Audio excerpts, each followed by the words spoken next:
কষ্ট করে নাইমা ভালো করে বান দিয়ে নেন। আমার সামনে যে গাড়িটাকে দেখতে পাচ্ছেন, এটা হচ্ছে ময়লা মানে স্থানান্তর করে, মানে সিটি কর্পোরেশনের ময়লা পরিষ্কার করে এক জায়গা থেকে একটা সিটি কর্পোরেশনের ময়লাগুলো এই গাড়িতে করে নিয়ে একটা নির্দিষ্ট স্থানে নিয়ে ফেলে।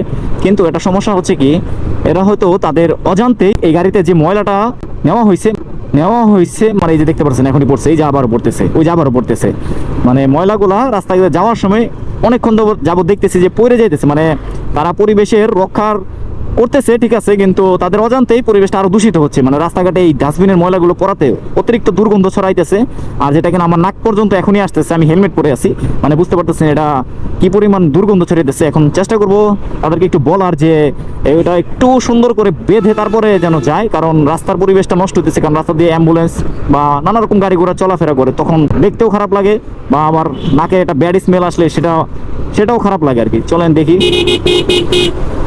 ভাই।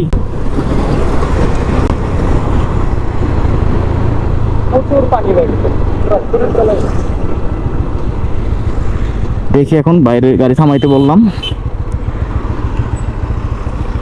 আসসালামু আলাইকুম।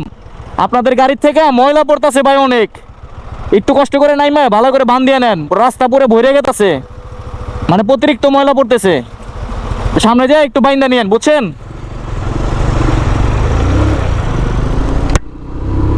চেষ্টা করলাম তাদের বোঝানোর, এখন দেখা যাক তারা যদি সামনে তাদের সেফ প্লেসে যে সুন্দর করে বাইরে নেয় তাহলে জিনিসটা সুন্দর হয়।